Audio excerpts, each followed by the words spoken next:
प्रिय दर्शकों, नमस्कार। आज आप सभी के समक्ष एक जातक की जन्म कुंडली लेकर मैं उपस्थित हुआ हूँ। आप जन्म की डिटेल से देखिए। 19 अक्टूबर 1991, समय है दोपहर में 2:19 का। इलाहाबाद यूपी का इनका जन्म है। इसके आधार पर जब आप इनकी जन्म कुंडली का निर्माण करेंगे तो कुंडली यहाँ पर मकर लग्न और कुंभ राशि की बनेगी। देखा जाए तो दोनों ही शनि के प्रभाव में आती है। कुंडली में अन्य ग्रह योग कैसा प्रभाव देंगे, क्या स्थिति जीवन काल में प्राप्त होंगी, क्या प्रभाव मिलेगा, आज इन सभी की जानकारी मैं आपको इस कुंडली के माध्यम से देने वाला हूँ। जातक के प्रश्न सरकारी क्षेत्र में नौकरी से जुड़े, विवाह से जुड़े हैं, आज उसके उत्तर भी हम इसी जन्म कुंडली से ढूंढेंगे। तो आप आज की वीडियो को ध्यानपूर्वक देखिए, जिससे आपको सभी जानकारी मिल सके और आप भी मिलकर इस जन्म कुंडली का अध्ययन कर सके। सबसे पहले देखिए, अगर देखा जाए तो मकर लग्न शनि के प्रभाव में आता है, कुंभ राशि शनि के प्रभाव में आती है। जातक को स्थिरता पूर्वक आगे बढ़ने के लिए प्रेरित करती है। लग्न में अकेला शनि अपनी ही राशि में, वो भी मकर राशि में, जिसका प्रभाव धीमी गति से काम करने का है, जातक को प्रायः धीरे धीरे काम करने की आदत डलवा देता है। ऐसा व्यक्ति धीमी गति से काम करता है और अपना समय लेकर कोई भी काम करना ऐसे व्यक्ति का स्वभाव बन जाता है।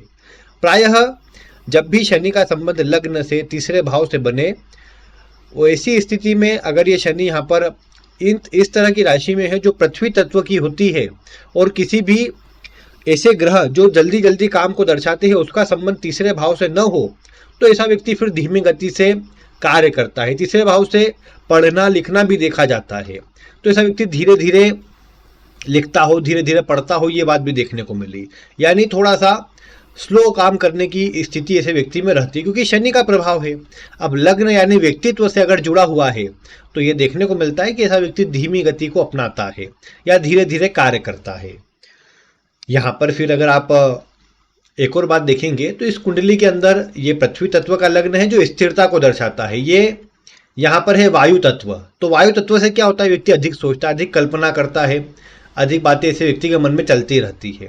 यहाँ अगर आप देखेंगे तो ये जो चंद्रमा है ये राहु के नक्षत्र में है। इसके चलते अज्ञात भय, मानसिक चिंता और थोड़ा कहीं ना कहीं फोकस में कमी। हालांकि फोकस के लिए तो मंगल को देखा जाता है, उस पर बाद में बात करते हैं, लेकिन राहु अज्ञात भय, अधिक कल्पना, अधिक चिंता करने का प्रभाव प्रदान करता है, जिसके चलते व्यक्ति कहीं ना कहीं थोड़े बेचैन प्रायः देखने को मिले। और ये भी देखने को मिला कि राहु के भी नकारात्मक प्रभाव यहाँ पर बढ़ जाते हैं, और राहु के नक्षत्र में बैठा चंद्रमा मन को भयभीत रखता है। कार्य सही बनने वाला हो तो भी व्यक्ति नकारात्मक विचार करने लग जाता है, जिसके चलते नकारात्मक ही परिणाम देखने को मिलता है। हालांकि इसे चंद्रमा के चलते पूर्वाभास ऐसे व्यक्ति को हो जाए, ये देखिए यहाँ पर 12वें का स्वामी गुरु अष्टम भाव में भी है, इसके चलते ही पूर्वाभास का प्रभाव बनता है। तो पूर्वाभास ये राहु और चंद्रमा, मतलब चंद्रमा की जो स्थिति है वो भी करवाता है। ये बात कई बार देखने को मिली। राहु के नक्षत्र में जन्म हुआ है तो ये देखने को मिला कि शुरुआती जीवन काल में बचपन में थोड़ा स्वास्थ्य मिला जुला रहता है, इतना कोई शुभ प्रभाव घर परिवार से भी विशेष प्राप्त नहीं हो पाता। और फिर दूसरे के चंद्रमा के बारे में तो जानते ही है, ये घर परिवार से संबंध एक जैसे नहीं रहने देता, कभी शुभ कभी अशुभ, इस तरह का प्रभाव प्रदान करता है। और घर परिवार के लोगों से भी संबंध इसी प्रकार के रहते हैं, कभी शुभ। और हालांकि मैंने शनि के विषय में बताया था, लग्न में शनि हो तो व्यक्ति को अन्य का सपोर्ट नहीं मिलता, जीवन काल में अपने दम पर अकेले ही व्यक्ति को आगे बढ़ना पड़ता है। और प्रायः फिर घर परिवार के लोग भी इतना सपोर्टिंग नहीं हो पाते इस शनि के प्रभाव से। हालांकि ये शनि धीमी गति सफलता दिलाता है, लेकिन अच्छी सफलता दिलाता है और व्यक्ति को एक अच्छी स्थिति में ले जरूर जाता है। बस व्यक्ति को अपना फोकस नहीं छोड़ना चाहिए, लगातार सतत मेहनत करते रहना चाहिए, अब तक वो मेहनत कर सकता है। शनि अवश्य से उसे व्यक्ति को प्रभाव देने का काम कर देते हैं। जहां मेहनत में थोड़ी कमी रही वहीं पर व्यक्ति को प्रभाव में कमी मिलेगी और सोचे गए काम फिर ढंग से नहीं बन पाएंगे। लेकिन अगर पूरी तरह व्यक्ति ने अच्छी जी तोड़ मेहनत करी तो फिर परिणाम मिल ही जाता है ये शनि के प्रभाव से। मकर लग्न है। मकर लग्न में मैंने बताया आपको कि जीवन में एक बार व्यक्ति कम से कम अपने न्यूनतम स्तर पे आ जाता है, या फिर या तो बहुत धीमी गति से ही उसे सफलता मिले, जिसके चलते इतना शुभ प्रभाव जल्दी ना बन पाए। अब जैसे वर्तमान समय की बात करें, लगभग 32 वर्ष आयु के लगभग जातक के पार हो गए हैं। ऐसी अवस्था में अगर आप देखेंगे तो यहाँ पर ये प्रभाव ज़्यादा है कि व्यक्ति को अभी तक भी अच्छे करियर का, अपनी अच्छी जॉब का जिसके लिए वो प्रयास कर रहा है उसमें सफलता का प्रभाव नहीं बन पाया। इसके चलते क्या होता है कि व्यक्ति अब स्टार्टिंग ही नहीं कर पाया है तो उसे प्रॉब्लम अभी जीरो पर ही है, लगभग एक तरह से ही बोल सकते हैं। जब करियर में आगे बढ़ेगा तो कुछ सफलता मिल पाएंगी। तो यानी ये शनि धीमी गति से मकर राशि में होकर प्रभाव दे रहा है, तो इसलिए थोड़ा सा इसका प्रभाव नकारात्मक ही कहा जा सकता है। क्यों नकारात्मक? क्योंकि यहाँ मंगल कमजोर है। अब आप कहेंगे मंगल कैसा कमजोर है, दशम भाव में दिग्बल ही है मंगल तो। लेकिन मैं आपको बता दूं मंगल कमजोर है। कैसे कमजोर है? वो ऐसे कमजोर है मंगल कि सबसे पहले देखिए, यहाँ दशम भाव की मैं बात करता हूँ। दशम भाव में आप देख रहे हैं सूर्य बैठा हुआ है, मंगल भी साथ में है और बुध भी साथ में है। अब यहाँ देखा जाए तो बुध तो चलो भाग्य का स्वामी है, और पापक ग्रहों के साथ बुध पापक ग्रह बनकर के भी कोई विशेष खराब तो नहीं होगा। हाँ, ये जरूर है कि याद रखने की क्षमता को, बुद्धि को, और कहीं ना कहीं एक तरह से याददाश्त को बुध दर्शाता है, जिस पर थोड़ा असर डाल सकता है पापक ग्रहों के साथ होने पर। लेकिन फिर भी व्यक्ति को ज्ञानवान बनाता है, तो बुध में तो फिर भी इतनी खराबी नहीं है। आप इधर आइए और एक बार देखिए मंगल की स्थिति। मंगल को आप देखेंगे तो ये 8 डिग्री पर है, जिसके चलते ये सूर्य से अस्त हो गया है। और सूर्य से अस्त अवस्था का ये मंगल इतना शुभ प्रभाव नहीं दे पाएगा जितना उन्हें दशम भाव में अकेले होने पर देना था। यहाँ एक बात ये भी है कि सूर्य ग्रहों का राजा है और मंगल सेनापति है। अब सेनापति अगर राजा के सामने होगा तो अपना कोई प्रभाव नहीं दिखा पाएगा, अपना कोई वर्चस्व नहीं दिखा पाएगा, उसे राजा के आदेश के अनुसार ही चलना होगा। और सूर्य तो इस कुंडली में अष्टम का स्वामी है, जिसके चलते भी यह मंगल विशेष शुभ प्रभाव देने की स्थिति में नहीं आ पा रहा। तो यहाँ पर ये जो बुध और मंगल अस्त हुए हैं, इसके कुछ प्रभाव मध्यम पड़ेंगे। हालांकि बुध तो 12 डिग्री के ऊपर ही है, तो इसलिए बुध तो अपना अच्छा प्रभाव दे पाएगा, लेकिन मंगल के प्रभाव में कमजोरी आएंगी। और मंगल ही फोकस को दर्शाता है, और मंगल के चलते ही व्यक्ति को जल्दी जल्दी जो उसके काम बनने चाहिए वो बनते हैं। भले शनि कारक होगा, लग्न में लग्नेश होगा, लेकिन उसके बाद भी जल्दी काम बनाने के लिए मंगल जिम्मेदार है। मंगल शुभ ग्रहों के साथ हो, शुभ स्थिति में हो, तो व्यक्ति काम जल्दी बनते हैं, जल्दी उसे परिणाम मिल जाता है। लेकिन क्योंकि फोकस अच्छा रहता है और मेहनत अच्छी करवा देता है मंगल एक ही बारी में, तो प्रभाव अच्छा मिल जाता है। लेकिन मंगल कमजोर हो तो बार बार प्रयास करना पड़ता है, तब जाके काम बन पाता है। ये बात इस मंगल में है। लेकिन फिर भी सूर्य मंगल का पराक्रम योग है, ये सरकारी क्षेत्रों से लाभ करवाता है। शनि की दृष्टि है, डेली मतलब इसमें बोल सकते हैं कि देरी का प्रभाव बनता है, लेकिन फिर भी ये शनि का प्रभाव भी जातक को सरकारी क्षेत्र से लाभ अवश्य करवाता है।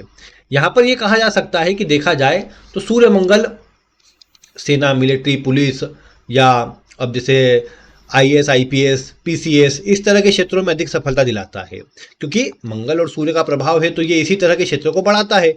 अब आप कहेंगे कि चलो सूर्य तो भैया नीच राशि में यहाँ पर, लेकिन सूर्य नीच राशि में लेकिन शुक्र से परिवर्तन में है। ये देखने को मिला कि जब भी इस तरह की अवस्था में सूर्य और इस शुक्र का परिवर्तन हो जाता है तो ये अपने अशुभ प्रभाव को खो देते हैं और अपने शुभ प्रभाव देने लग जाते हैं। यहाँ शुक्र में तो फिर भी बल है, अष्टम भाव में शुक्र गुरु बैठे हैं, और मैंने भी आपको कुछ दिन पूर्व ही वीडियो में बताया था कि अष्टम भाव में शुक्र गुरु दोनों ही अच्छा प्रभाव प्रदान करते हैं। गुरु के चलते चलो कई बार व्यक्ति को अपने घर परिवार वालों से इतना सपोर्ट ना मिले, कई बार घर परिवार वाले जो अधिक उम्र में हो, पिता के समान है, पिता से बड़े, उनके स्वास्थ्य में थोड़ी कमजोरी करते हैं, उनका साथ कम दिलाते हैं। लेकिन अन्य स्थिति में देखें तो प्रभाव इनका शुभ रहता है, जातक को परेशानियों से बचाते हैं। ऐसे व्यक्ति को अपने जीवन काल में एक ही काम करना चाहिए कि एक पीपल का पेड़ लगाना चाहिए, कोई अच्छे साफ स्थान पर, या किसी मंदिर के प्रांगण में कोई बड़ा स्थान हो तो वहाँ लगा देना चाहिए, और उसे जब तक संभव हो सके स्वयं से जल देते रहना चाहिए। तो उससे धीरे धीरे करके वो पीपल का पेड़ बड़ा होगा और जातक को सकारात्मक प्रभाव प्रदान करेगा। जातक अपने जीवन में ये देख पाएगा कि जैसे जैसे वो पीपल का पेड़ बड़ा होगा वैसे वैसे जातक की तरक्की और उन्नति बढ़ते चले जाएंगी। तो ये बात यहाँ पर अच्छी रहेगी, अगर जातक करता है तो बहुत बढ़िया प्रभाव इससे मिल जाएगा। इसके अलावा अगर आप इस कुंडली में देखेंगे तो गुरु यूं भी इस कुंडली में कोई प्रमुख ग्रह नहीं आते, ये 12वें के और तीसरे के स्वामी होते हैं। ऐसे में अष्टम भाव में होना ये जरूर है कि एक ही काम को 2-3 बार करने पर प्रयास में सफलता दिला पाए, एक बारी में परिणाम न निकल पाए, ये गुरु दर्शा सकते हैं, क्योंकि तीसरे का स्वामी है। तीसरा आपके एफर्ट को दर्शाता है, एफर्ट में कमी अष्टम भाव में इसका जाना दर्शाता है। कई बार तीसरे का स्वामी अष्टम में हो तो छोटे भाई बहन का भी इतना कोई विशेष प्रभाव नहीं होता, या कई बार नहीं होते, और होते हैं तो तालमेल अच्छे नहीं रहते, उनसे संबंध अच्छे नहीं रह पाते, ऐसी कुछ प्रभाव बन जाता है, यानी तीसरे भाव का कमजोर प्रभाव मिलता है। तो ये गुरु की स्थिति यहाँ पर क्या करेंगी, जातक को थोड़ा सा कई बार आलसी बनाए या धीरे में गति से काम करे, जिसके चलते जो शुभ परिणाम जल्दी बनना चाहिए वो ना बन पाए, ऐसी कुछ बातें हो सकती है। इसीलिए यहाँ मंगल और गुरु जो दोनों ही इस कुंडली में आकारक है, इनको बलवान करना परम आवश्यक है। तब जाकर ही व्यक्ति के जीवन में जो सफलता वाले योग है वो एक्टिव हो सकते हैं। शनि ने अपना काम करना है, डिले थोड़ा जो देरी करना है, डिले करना है, वो शनि करेंगे, लेकिन अन्य ग्रह बलवान रहेंगे तो उससे जो काम बनने चाहिए समय से, वो एक समय पर आकर बन जरूर जाएंगे। तो वो बात जरूर देखने को मिलेंगी। हालांकि यहाँ पर भाग्य का स्वामी बुध बनता है, और जैसे मैंने आपको बताया बुध 32वें वर्ष में भाग्योदय करवाता है। हालांकि ये सूर्य की राशि में गुरु 42 वर्ष में भी अच्छा प्रभाव देता है, लेकिन मेनली भाग्येश का प्रभाव दशम भाव में है, तो 32वें वर्ष में करियर में कुछ अच्छा करवाने के साथ में व्यक्ति भाग्य में आगे बढ़ पाता है। मतलब ये बोल सकते हैं 32 वर्ष की आयु के बाद कुछ ही वर्षों में ऐसे व्यक्ति को ऐसा कुछ प्रभाव मिलता है जो व्यक्ति के भाग्योदय को जागृत कर देता है। हालांकि लग्न के शनि के विषय में बता चुका हूँ। लग्न का शनि 35 से 36 वर्ष की आयु के लगभग व्यक्ति को कुछ बड़ा परिवर्तन और बड़ा सुखद परिणाम देने का काम करता है। अब 35-36 आने में तो अभी समय है, लेकिन फिर भी अगर एक बात कही जाए यहाँ पर, तो जातक की कुंडली में आप देख पाएंगे कि सफलता के योग अच्छे हैं। अगर जातक जैसे पीसीएस आदि की तैयारी में लगा हुआ है, थोड़ा कुछ समय सफलता मिलती है, कुछ समय नहीं मिल पाती है, ऐसी स्थिति बन रही है। अभी की बात करिए, अभी की बात अगर इसमें आप करेंगे तो आप देखेंगे कि शनि में बुध की दशा चल रही है। कब से? सितंबर 2021 से। अब बुध तो इस लग्न में कारक है, लेकिन देखा जाए तो बुध भी भाग्य का स्वामी, और ऐसे व्यक्ति को फिर कई बार ये बुध भी थोड़ा सा मतलब देखने को मिला अधिक सोचने वाला, कल्पना करने वाला और मेहनत कम करने वाला बना देता है। भले ये सूर्य मंगल जैसे ग्रहों के साथ होगा, लेकिन मध्यम प्रभावी कई बार देता देखा गया। शनि में बुध को भी आप अगर देखेंगे ना, तो जनरली आप देख पाएंगे मिला जुला परिणाम देता है, क्योंकि बुध और शनि दोनों नपुंसक ग्रह होते हैं।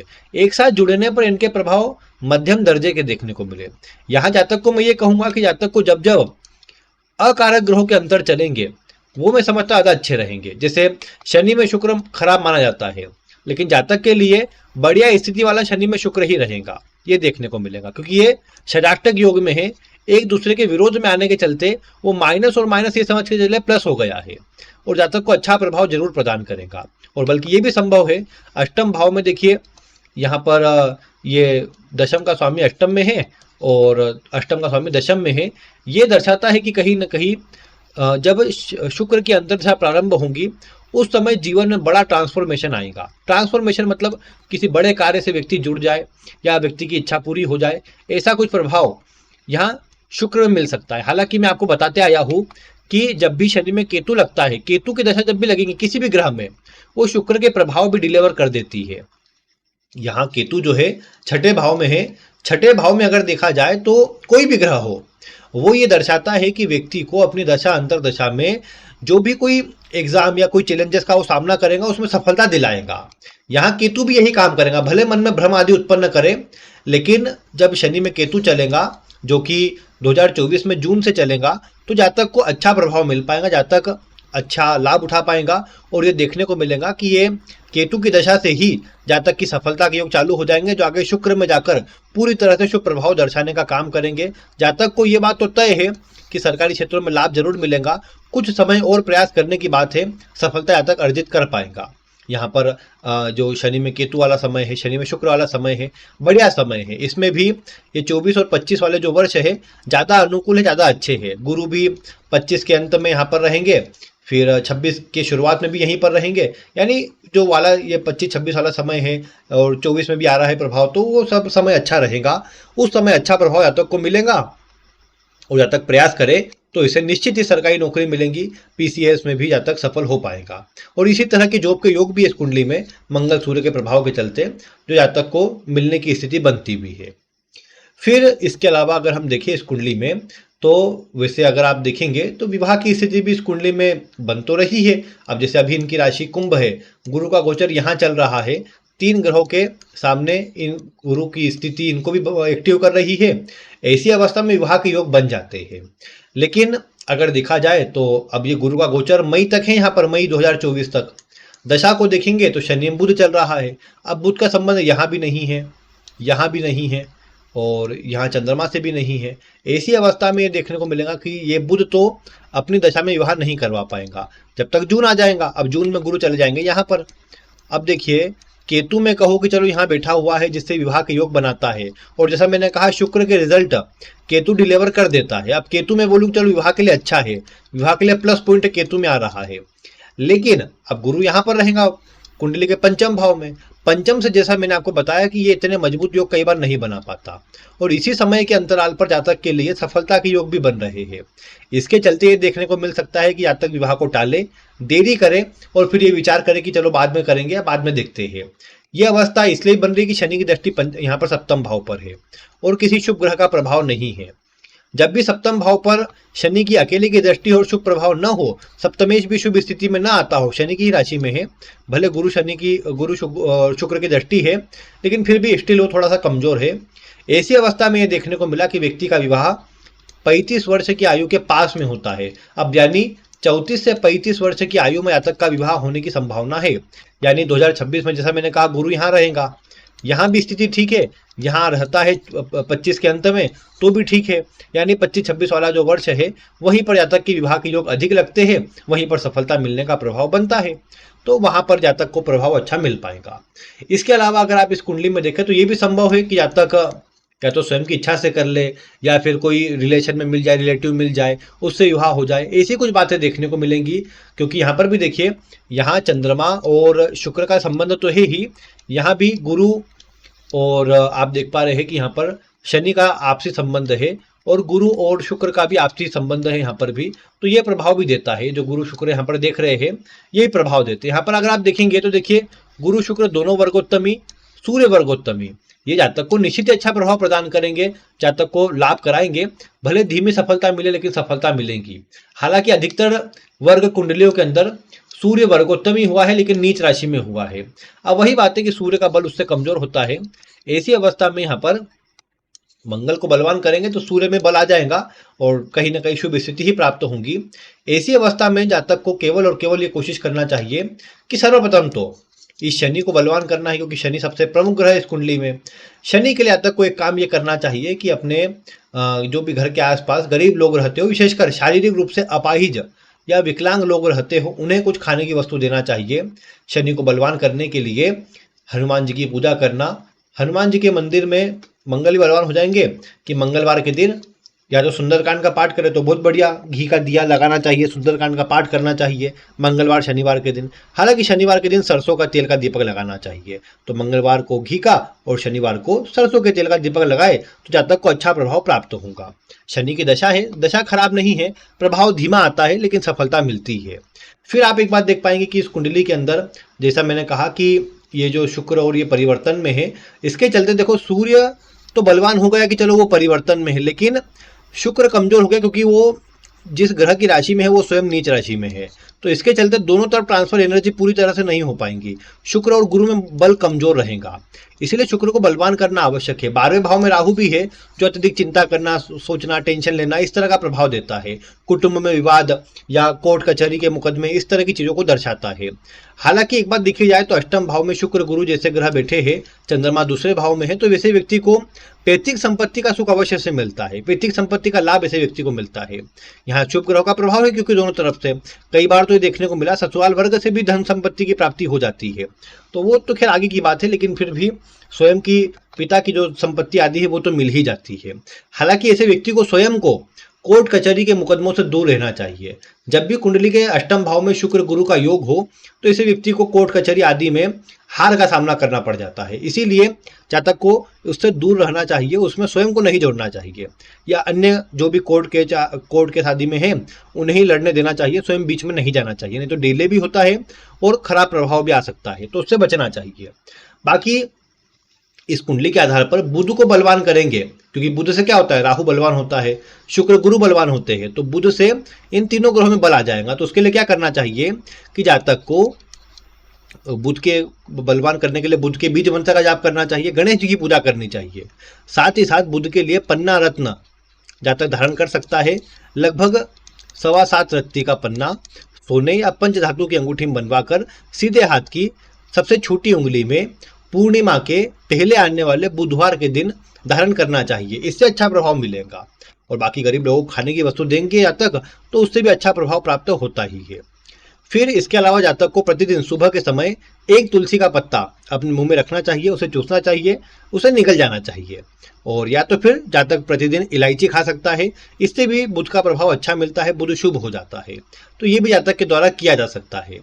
इसके अलावा यहाँ पर अगर देखा जाए तो कुंडली में बल अच्छा है, बस जातक को एक काम करना चाहिए कि तांबा और चांदी बराबर मात्रा में मिलाकर उसका एक कड़ा निर्मित करवाना चाहिए। या फिर ये किया जाए कि गले में तो एक तांबे का कड़ा, माफ कीजिएगा, हाथ में तो तांबे का कड़ा जातक धारण कर ले, ज्यादा मोटा नहीं, बारीक सा ही एक तांबे का कड़ा हाथ में धारण कर ले, और गले में चांदी की चेन अगर ऐसा व्यक्ति धारण कर ले तो इससे भी ग्रह का प्रभाव अच्छा मिल जाएगा। और ये देखने को मिलेगा कि जातक को जो शुभ स्थिति है वो प्राप्त होंगी, और इससे ग्रह तो बलवान होंगे ही, जातक जो क्षेत्र में प्रयास कर रहा है उसमें भी जल्दी परिणाम मिलेगा। और अब देखा जाए वैसे तो सप्तम भाव में शनि की दृष्टि है, और शनि जो है पृथ्वी तत्व की राशि में है।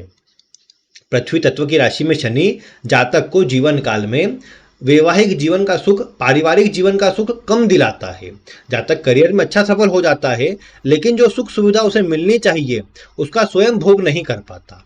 ये बात कई बार देखने को मिली। लेकिन मैं फिर भी ये कहूंगा कि यहाँ पर आप यही स्थिति देख पाएंगे कि जातक को अपने जीवन काल के अंदर ये जो शनि है उसके चलते अच्छा पद मान सम्मान तो अवश्य मिलता है, जातक अपने जीवन में सफल अवश्य हो पाता है, लेकिन धीमी गति से। तो जातक को धैर्य का साथ नहीं छोड़ना है, धैर्य पूर्वक जो भी करेगा सब अच्छा ही होगा। तो जो चीजें बताइए वो करना चाहिए, उससे लाभ अच्छा मिल जाएगा। बाकी प्रिय दर्शकों, आप जातक के विषय में क्या कहना चाहते हैं? ऐसा क्या आप जातक को कहेंगे जो जातक के लिए अच्छा रहे? नवमा शादी भी आप देख पा रहे हैं, मैंने मिलाकर बताया ही है। बाकी आप देख पा रहे हैं सूर्य नीच राशि में है, गुरु शुक्र वर्गोत्तमी है, राहु यहाँ पर है, केतु भी यहाँ पर है, तो वो भी थोड़ा सेमी प्रभाव दे रहा है।